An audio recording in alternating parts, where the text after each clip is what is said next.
can you... Okay. Hey everyone, welcome to the intro of the show. Definitely didn't fail this the first time. Didn't fail this the first time. It was perfect. We never make mistakes. Welcome to Medi with confetti or spaghetti, am I right? Medi with confetti or spaghetti.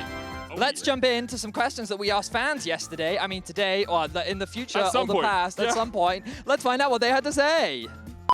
Hello, welcome. This is our first contestant. My name's Vedi, that's Medi. Tell us your name. I'm Paul. Hey, nice to meet you. This Paul's is from Paul. the future. Paul, where are you from? I'm from Germany, but from the west of Germany. I traveled quite a bit. So, Paul, do you understand the game of Medi with confetti or spaghetti? Not yet. Not yet. Here's the That's basic good. rule. The best way to start. So far, you've succeeded in answering the first 3 questions. Congratulations. Here's some confetti. That's the reward. If you get the question right, you get confetti. If you get it wrong, you will be plastered with spaghetti, or as we like to call, spaghettied. So, Paul, this is your question. Name the following words in Welsh. The first word is taxi. Looks like spaghetti for me. Oh, it's Give really it a easy. guess. It's really Come easy, on. mate. Think about it. Think about it, would Paul. taxi be? You can do it. Taxi. What is taxi in Welsh, Paul? Come on. Taxi? Oh, It's you got it right, amazing. Well, that's- Here's your next one. What is microwave in Welsh? Is it microwave? No, get us the No, spaghetti. Get in with the Give me spaghetti. some spaghetti! Thank you very much, Paul. Oh, You can leave excellent. now. What is microwave in Bye, Welsh? Paul. Bye, Paul. What is it? I don't know. I don't speak Welsh. Let's bring on the next contestant. Who are you supporting today, Flo?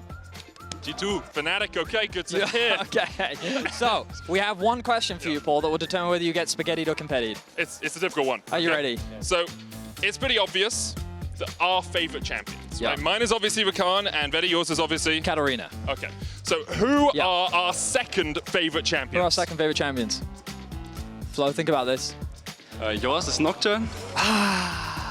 Give me some... Oh, half spaghetti. Okay. Let's see if you can get mine. Maybe get some confetti. Thresh. No, it's a full spaghetti. You can leave now, Flo. Off you go. It's Who would think crunchy. that I like nocturnes? Confetti in the morning. It's actually afternoon, but I really wanted to say that. Anyway, we're here with confetti and spaghetti. First question, what's your name? I'm Rainis. Rainis? Yep. And which team are you supporting today? Ever since Gambit is not here, there's not really any teams I support. I'm just here to see some fun games. Okay. It's a good answer. You might be disappointed. So, let's get CBDS to... versus Vitality, that was fun. Let's start with, do you understand the rules of the game? I have to answer correctly and I'm happy. You have to answer correctly and you're happy. You can That be is happy correct. answering incorrectly as well. Just depends on your perspective. So, we have a great question for you. Medic, hit him with it. Okay, so in 2019, a famous European team went to the World's Finals. It's true. They lost those finals to FunPlus Phoenix. The question I'm going to ask you is, obviously it was G2, what color shirt was Vedi wearing on the finals analyst desk? Blue with red stripes. Ooh, That sounds like a nice shirt, close. doesn't it? Is it does close? sound like a nice Is it shirt. close, Vedi? Unfortunately, You it said a sounds colour. way too much like That's spaghetti. Close as it was! Get spaghetti! Good job. Well, not really, because you lost. You Yeah, can leave failed now. again. See you later. Thank you. Bye-bye. He came to the LEC for fun You games. came for fun games. That's going to do it for this episode of Medi with confetti or spaghetti. If you want a chance of being a part of our contestants, you just have to come. Just show up. Just be here. Just be here. On any day, really. We're just standing here. We just the stand whole here. time. Just when do we cut?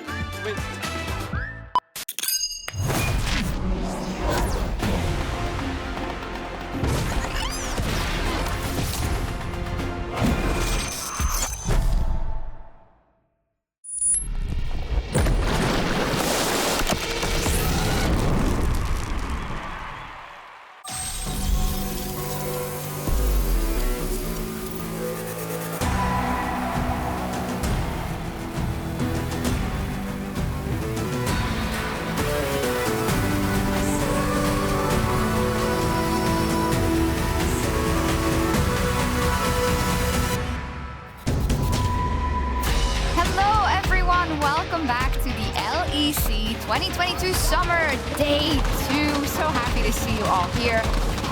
Listen, I'm glad if you were here yesterday that you're here again today. That really shows us how much you want to be at the LEC. We of course hope they'll be a little bit more smooth today. My name is Shox here at the Analyst Desk with Goldborg and with Broxa. Just a little shout out to the audience of yesterday who stood by us with everything. A special shout out also to, you know, some of the 2 girls that actually have come for like 3 years, but then they couldn't for 2 years because there was a pandemic. right? They've been here more than me. Yeah, they Balls to have them. actually. Hani and Alex, I don't know if they're here today. Also, my friend Isaac should be in the crowd, so hello. And everyone else, have a great time. Anyone you want to greet? Hi, Isaac. I don't know you. Hi. Great. All right, let's get into it then. Let's take a look at the standings now. Yesterday, G2 came into the week undefeated, top of the standings. Now, though, they have to share that spot with 3 other teams, 4 of them tied in the same place. Australia is looking at #1. Yeah, it might be because they start with an A and they have a 3-1 scoreline like the rest of them. But to me, that's a big surprise coming into today. They clearly had some movements coming through from spring to summer, and it worked out wonders for them so far. But it's the fact that we have 4 teams at 3-1 and then the 2-2. Like, it's a little bit inconsistent between teams. They show up on good days. Sometimes they had a little bit of a bad game. But all in all, game quality has been good. You say that, but yet there was a time where SK and Rogue had the same scoreline, but Rogue was under SK. Even though S comes after Rogue in the alphabet, so I don't know what Production, happened. I don't know how this works out, okay? I just took a look. Yeah, no, it should be. I think you are correct. Yeah, but Broxa, showing again that things are hotly contested here in Europe, and I want to kind of zero in on Vitality and Excel, who played 2 games yesterday. Excel won both of those. Yeah, it was a very lovely best of 3. Feels good having those back in Europe. I believe when I joined in 2017, it was best of 3, cut his if I mic, remember production. correctly. But whichever way, it was a nice little series of games, obviously. With Excel coming out on top, I think, personally, at least, I was pretty happy to see it because they had a pretty favorable advantage in Game 1. While Game 2 was very close, in some of the spicy fights towards the end, they managed to get the advantage, come out on top, and closed it out. Really a solid performance from them in both of the games. I just think like the word mental resilience is probably what springs to mind here. The fact they had to do it again, and then also losing Elder Drake, still managing to hold on into that game and finding fights like you're watching on your stream right now. Excel as a team, I mean, just looking miles ahead of what they did in spring. It's incredible watching. Really great. I'm happy we saw that Shurima shuffle again, or as I read on Reddit, the Shurima whiffle, or the Shawarma shuffle. Sometimes these guys are so funny. But yeah, unfortunate. I think it's a situation we saw it later in the day as well, where as a mid laner, you have to make the plays, and it has to be at that time. So Perkz went for it. Close to. It didn't work out, but that's always a team effort. And props to Excel for winning those 2 games. We also had Mad versus Fnatic. Mad, absolute fantastic game out of them. Once again, there really wasn't a lot of chances for Fnatic in that game. That's why I feel like you take a look at just the laning matchup, you take a look at cross maps too. It just felt like they were the one who was running the show all the time from the side of Mad Lions. As I'm looking over some G2 stuff here, but G2 either Bureau, way, actually. Mad Lions did a phenomenal job at shutting down Fnatic, and quite honestly, Fnatic looked lost compared to what Mad Lions looked like. We know we talk about Niski quite a lot moving into it, but what he really brings to this team is like the word itself, team. They look like they've been playing together for quite some time at this point, and I feel like even unforgiving on the Seri, he's probably not going to be given that champion again. Pretend that was that was Fnatic. Yeah, so I definitely agree with everything you just said, and I think one thing that's worth pointing out with Fnatic is not only are they not in sync as a team, but the current meta doesn't seem to favor them very well. Yesterday, I saw Hylissang playing Nami, and the fact that someone who's so good at playmaking champs, engage, making things happen, is now trying out Enchanter supports because they're so strong in the current meta. It's not very ideal, and hopefully for Fnatic fans, eventually the meta changes and we are seeing some Rakan, but it's just not the best. And just to be clear, it's not that he's bad at playing those, right? It's just that in the system that they want to run and the game they want to play, it's not the best. Yeah, so in basically every iteration of Fnatic since Hylissang joined us in 2018, he has been on those playmakers. He has been so important for the team, bringing the aggression, making things happen, and also not only in the LEC, but especially on the world stage, being able to find those big openings. And now having him on more of a backseat role on an Enchanter, it really limits their options. And since we saw the wrong replay, do you want to tell us about BDS G2? BDS was just great going through that early game. It became a bit messy in the mid game, and the only reason it did go to that way was just because we have a phenomenal mid laner from G2. Don't know if you heard about him. He's called Caps. Not so young anymore, but he's quite good at the game. Really young, probably been to a few internationals too. Unfortunately, I feel like BDS just came together as a team in itself, while G2, the draft really didn't facilitate what they needed. It was easier for Syncroft and the rest of BDS, and it just looked really good for them. Speaking of Syncroft, we have Broxa here, so we wanted to take a look at some of the outstanding junglers on day 1. Take it away, guys. Yeah, so we are standing here. We got 3 junglers prepared for you guys, and we really want to highlight some, well, while it's still a little bit the same style, some unique takes coming out from every jungler. So Broxer, why don't we start up with Makoon? Yeah, so one thing that all these 3 guys have in common is champion pool, because the champions we're seeing a lot are Wukong, it's Viego, it's Volibear. But there's still some differences in their play, and they've all been impressive in their own way. One thing that is worth talking about with Makoon is that he is so incredibly important for Excel because of his aggression, his proactivity, his early game playmaking, and he is single-handedly finding opportunities to put his team ahead that they can then use to close out the game. And it's just great seeing as well from their side as well. You know, a young jungler that we've developed now from Europe as well. Can I ask you a question? Is he currently the best jungler we have here in the LEC now?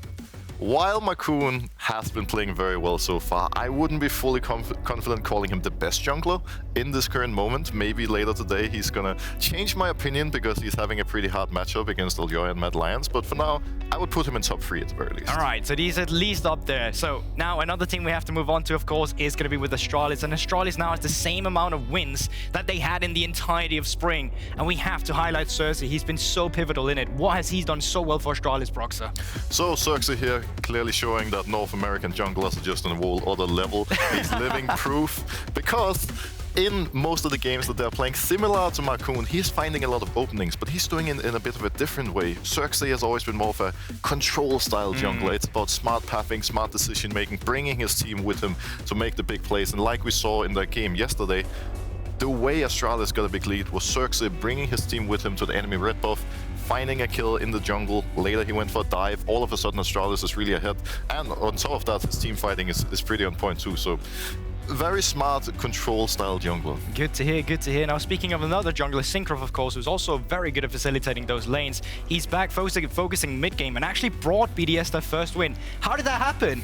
So, yesterday Syncroft brought out a different champion, something we definitely like to see, a bit of adaptation in the jungle, playing the Hecarim, and the Hecarim was pretty impressive. It's normally not the type of champion who was going for the early game playmaking, but when he came to us after the game, he made it clear that he wanted to shut down Caps, came in with a plan, he managed to make it count. The one thing that stands out with Syncroft compared to the other 2 is that his kill participation is a little bit lower, so some would argue that maybe his impact is not as significant, but he's doing a lot of work in the shadows, making smart decisions and really pulling his team ahead, bringing them to a good position. Good to hear, good to hear. For that, you guys can get back in your old positions. Shucks. Speaking of positions, really love that. Great breakdown.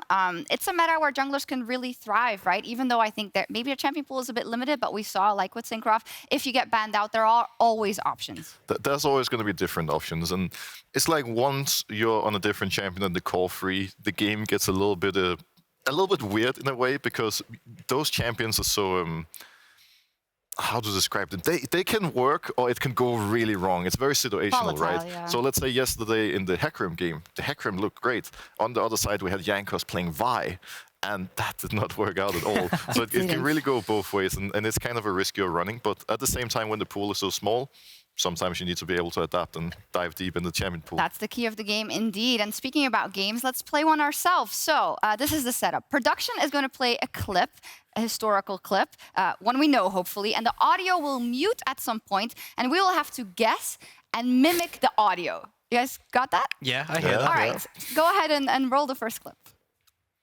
But at the same time, a fight in the bottom side. Ulti used on Nikita's keep alive. Reckless tries to zone the team out. This Annie's so low, but there come the teleports. Huni has arrived, and holy crap! Everyone's dying in this fight. Reckless goes down to tie. Huni gets a quad! Yes, I think we all knew, but you actually nailed Yeah, how. You think I'm afraid to do that in front of the audience? No. 10 out of 10. Mike no just way. completely broke. Oh, great job, Goldberg. Let's roll the second clip. It was a great start. Relatively even footings, although Chachi with That's the a level flask 2 with the gank sustain. now. He's got From him. He has Phoenix stance and of course Fear stance, and he's Flash bear stance! That's not flash bear stance! Flash bear slap. Wow, I should never be a caster. Flash bear slap. I to be can't remember exact. how he did it, but you know, he always talks about this moment. I didn't even remember that. That's like so many years ago. Yeah, you were a fanatic, so it's ages ago. It was like at the beginning of the season, I think. Yeah. In any case, let's take a look at the third clip. We're doing well. We're nailing these. see what other awards they have. All I right, would have liked to let's pick show the 2 them. more from Unicorns of Love. They have to go for it. Trevor, kiss me. This one I know. That's a banger. Yeah, That's yeah. classic. Iconic for its time. It never gets old. No, it never gets old. So do the people that were. Never Well, mind. they are I am getting not older. even joke. No. Like, Sorry, Shucks. who am I to talk? Jesus Christ. Okay, let's roll the fourth clip. Oh, and I want to do something different because this is a momentous occasion. You should know this one, This is crazy. What is happening here? What is happening in Shanghai right now on the world stage? And I want to talk about something in specific. No, you don't. Shut up. It starts with success. No, why? That sounds about right. I don't know the rest of it. That's really all. Do you want to redo the monologue? You can redeem yourself.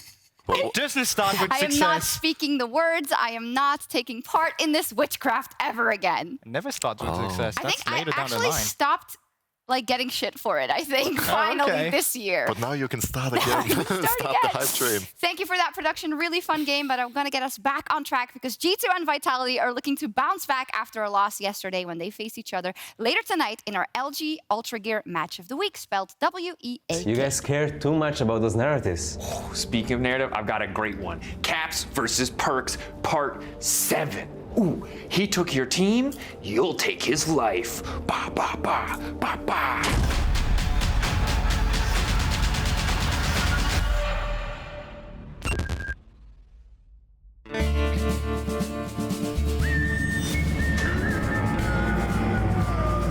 In a world where we've seen these players go head-to-head, comes the latest installment of these players going head-to-head. First blood to Baby Faker! Oh, Caps!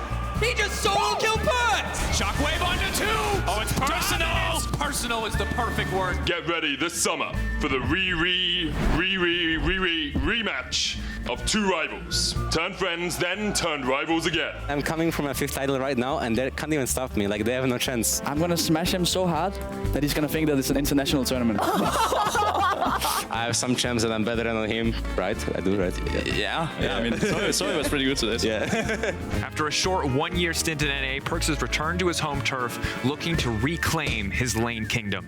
There's none of it for Vitality! There's none of it for Perkz! One man, one mission, and nothing will stop him from getting what he desires most. I want to beat them, but this split, the goal is to like have strong games in regular season as well. So I will definitely try to take them down. But in his way stands the man who took his team, his arch nemesis, Caps, now surrounded by new blood and a duck.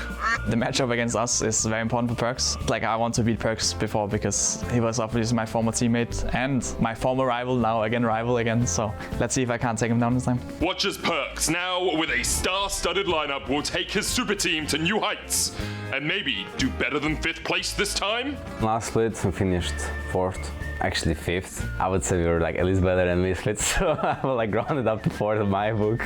There's a reason they didn't finish over Misfits, and it comes down to their inconsistency. The most epic clash of a lifetime that we've already seen time and time again is about to come to an LEC studio near you. We still have a lot of way to go to be in like our final shape, so to say. But even though we're not at our best, it's going to be more than enough to take down Vitality.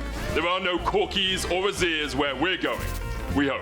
Caps versus Perkz, Part 7, the Perkzing. You guys know that there's more players than just Caps and Perkz, right? This Saturday, 9 p.m. 9 p.m. That is optimistic. I figured to look at yesterday. But Jankos, yes, there are many different players. I'm so glad you mentioned it. Let's rectify that right now and talk about the top laners. Alphari versus Broken Blade, which is a fantastic matchup. I think Broken Blade, as we talked about often, has been a real focal point of this G2 lineup. Yeah, Broken Blade has been really impressive. Probably, if not one of the best, then maybe their best performer so far this split. He's been so dominant, so consistent. Alphari on the other side, kind of similar playstyle, also being known as more of a carry player, but where G2 has said Broken Blade offers success so well, we haven't really seen the same for Alphari. And it's hard to say why exactly that is. It could be Alphari underperforming a little, it could be part of the chaos around him, possibly them not really finding their identity and style, who knows. But one of the most important things I'm looking at, that was that FWD percentage, was the highest forward percentage in lane, which means that you're spending it over on the opponent's side instead. this is our 2 highest forward percentage top laners. They like getting aggressive, they like being in the face of their opponent, and they like being up in that turret, getting plays, getting movement on towards the enemy jungler, going and track those crocs. So it's going to be really interesting how this matchup is going to pan out between Broken Blade and Alphari, because so far, Broken Blade has a better team playing around the top side than Alphari does. Yeah, and maybe that's also the reason why we don't see Alphari's strength as we have in the past, both here in Europe, both in NA, the fact that he is usually very strong when it comes to that laning phase. Unfortunately, for our match of the week, both of these teams lost yesterday, but G2 only lost once, Brox.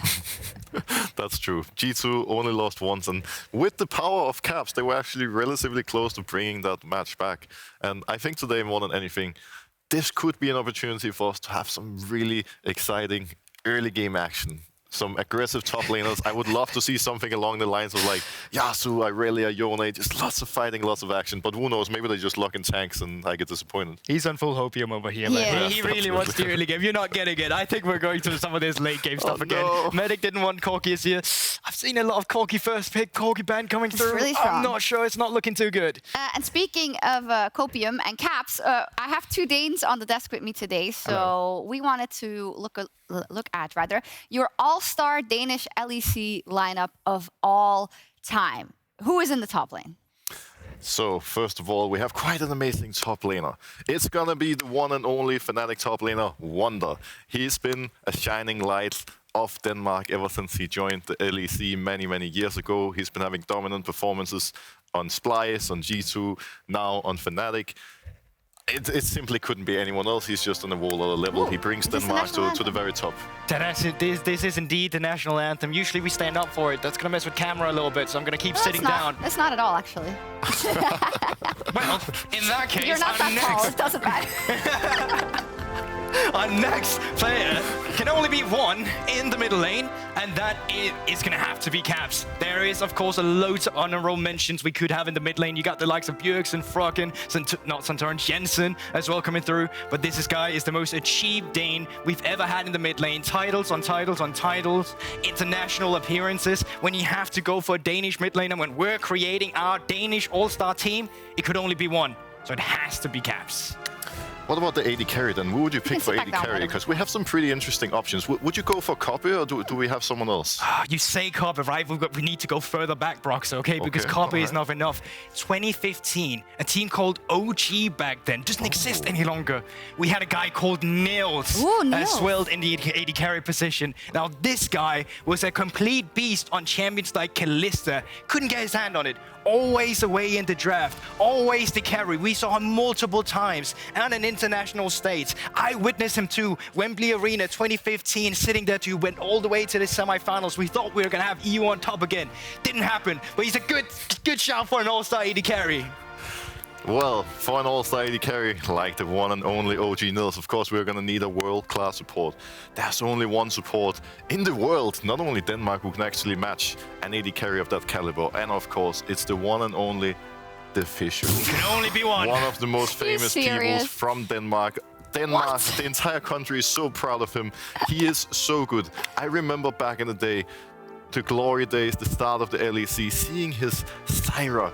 And back then, people were talking a lot about Bjergsen. If it wasn't for the Fisher's absolutely impressive support gameplay, Bjergsen would never have been at the I'll follow you This is the man that inspired an entire generation. Yeah, we're going way over time. Stop so much talking to say about the Fisher. I know, we didn't have a jungler. You mentioned Santorin before, so I guess that's the jungler then, or? Well, I do believe we have a jungler as well. You might not know him, you might not be familiar about it. Skaren's a good shout, Santorin's another really good shout. But if personally I had to pick a jungler for the Danish Dream Team, it would have to be a guy called Broxer. And who is that random jungler? I don't really know. Did you put yourself in the list? Oh, he's finally there. Look at that Dream Team. What do you think? It looks beautiful, doesn't it? I mean, I gotta say, we did a very, very good job creating this all-star lineup. Like, whoever thought it was a good idea between you and me, Gulvor, putting Mr. Brox in there. What a shout. What an achievement. So many honorable mentions. Santorin, Bjergsen. Froggen, Kobby, Senkux. The list goes on. I do want to say that, especially for jungle, for mid lane, there's so many players, so many options. We're too good. It's just too good, I guess. Yeah, it's a mystery that has plagued us for a long time. Why you're so good in specifically League of Legends esports. We may never know. So let's take a look at our schedule and look at the Danes today. We have a lot of interesting matchups, and I think this is national anthem just keeps playing. As I feel like a lot of teams have surprised us in terms of the level they have shown, which is not making any of these games a blowout if you'd have to predict them, right, Broxa? Yeah, for sure. Like, I am looking forward to a lot of these games. I think Matt versus XL in particular is going to be a really interesting one because, like we talked about earlier, Gulbo asked me, is Makun the best jungler in the league? Well, if he can perform against Elyoya the same way that he has against most other teams, except the G2 game that didn't go super well, this could be a chance for him to really establish himself as one of the very best. Because in my mind, if I would have to pick the #1 jungler right now, I would probably still go for Elyoya. Oh, not yourself, like the Danish lineup? They're not playing yet. We're not official, but if we were, we'd take it all. Yeah, Exactly. Vitality versus G2 at the end of the day. We also have BDS Fnatic. I think there's upset potential there as well. We'll see. But our first game of the day is, of course, Misfits versus SK. And ahead of that opening match, Lore caught up with Misfits coach Carter. Thank you for joining me ahead of your game today. It hasn't been going the way you were expecting maybe for Misfits this season, but when you think of solving the issues you have, what is on the top priority list for you? I think for us, the top priority is just being on the same page in the game. We need to make some draft optimizations so that I can put my players in the best possible position to succeed. And I think if we change those things and we keep working on the processes, then we're going to be in a better position. Yeah, and I think it's also a confidence issue because when you think of Misfits in spring, you made playoffs, the team was banging, honestly, and doing so well. And having this rough start of the split, even though it's just the beginning, anything could change, but how are you helping the players in staying positive throughout this moment? Yeah, I think that considering the start, we're 0-4. I think that we are making progress and the players acknowledge that. And we have a big support staff and they're helping the best we can. The players as well, I have to give them credit. Like, we're 0-4, but they've got a lot of fight left in them, so I'm really proud of them. And we just keep fighting. It's still in our control and we do the best that we can each week and we keep going. Oh, super positive. Only hear silver linings here, so that's really good for Misfits. But maybe more about Vitio as the MVP also of spring. He has a lot of responsibility and I think people expect a lot from him. Is this something you have to keep in mind when making Misfits go further? Yeah, well, Vitio is an amazing player, so we need to do the best that we can to allow him to shine in the game. And outside the game, I think that he's doing a really good job with the new guys. He's helping Joel. He's stepping up as a leader and helping people improve. So I'm really proud of Vitio, and I just want to see him succeed and keep growing. Wonderful. And in positives once again. Quick words about the matchup facing SK in a different setting, given that they play from home, you play from backstage. But what do you think of the evolution of the team as one of the only lineups in the LEC who didn't change players? Yeah, I think that they have like a strong core. Like Certis from our academy team last year, he's doing well, and their bot lane, they can always pull off some surprise picks with, like, especially with Kalista, and Treats can be very versatile. So we have to be aware of these things. We don't underestimate them. We're obviously 0 for ourselves. We don't take anything for granted, so we go in 110% and try to dominate them. That's a nice attitude. Maybe this is the day for Misfits. Thank you so much for the interview. Good luck today. And Sharks, back to you. Thank you very much, Lore, and also Coach Carter. Misfits, you see there backstage because SK is playing from their facilities, and there's more information on Twitter, I think, on GenX's Twitter, if you want more info on that. This is a difficult interview to give, right? You don't have a win yet in the season. As for Misfits, the coach trying to say, hey, we're keeping a positive attitude, that's all you can do. I couldn't help but notice it sounded a bit fatalistic to me, the whole, oh, well, you know, we have some fight in us left. And I was like, guys, it's week 2, Broxa. Certainly, there must be ability to right the ship. Yeah, for sure. Well, when I played in the LEC myself for Fnatic back in the day, we were often in this position. We were kind of known for always having a really bad start, week 1, 2, 3.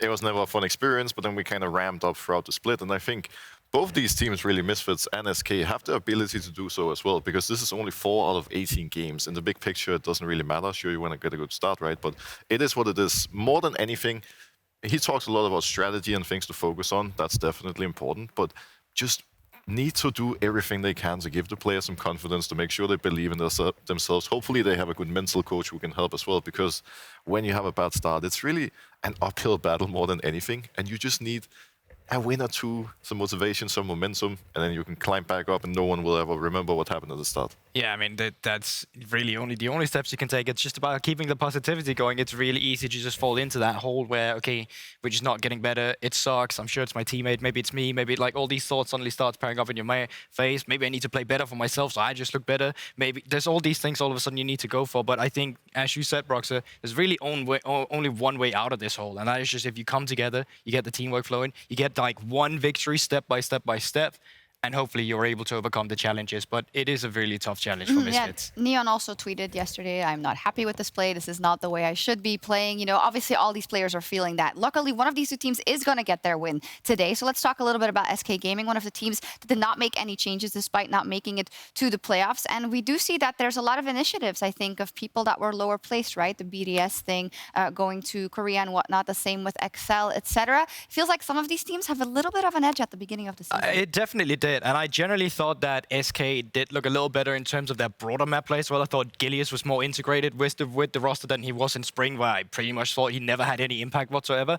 I still sometimes see signs of that. I'm sorry if I'm being too honest. No, I love it. I still sometimes see signs of that as well, where it's like the early game cohesion isn't always there. I think Markoon is displaying really well, for example. What you need to do as a jungler right now, you keep the pressure going, you find a snowball, and you then give that snowball to your laners instead, so they can drive the game forward. And I think you can do that with SK too. Playing through Streets and Jesu down that bot lane, it is Kalista meta, if that's something you want to bring out. It is a meta where there's a lot of diverse champions. You don't have to rely on the scaling champions that you did in Spring. You can bring your own style to the table. Are these the two bot lanes in which you say, okay, they could really have a little bit of fun with this draft, or is that not necessarily in their nature? Well, it really depends on how they want to go about it, right? Because I think if you're in this position where you kind of you have to start getting some wins, there's two ways you can approach it. You can either play it safe, just go for a complete standard draft, or you can try to catch the opponent off guard. Maybe I'm sure some of them have some like secret picks that they've been practicing or something random that the opponent is not going to be prepared for. Both can be good for different reasons, and it just really depends on how you want to approach it. I also think it's worth pointing out that while SK didn't make any changes, most teams have a habit of always making changes, which creates a scenario where the players don't fully get to gel, you don't fully get to see the full potential of the team. And maybe in the long run, this could be a positive for them actually just sticking together, believing in the team that they made at the start of the year, and hopefully they'll come back. Yeah, I like that a lot, that approach for the side of SK. So let's head into that draft and see if it holds any surprises with Quickshot and Dagda.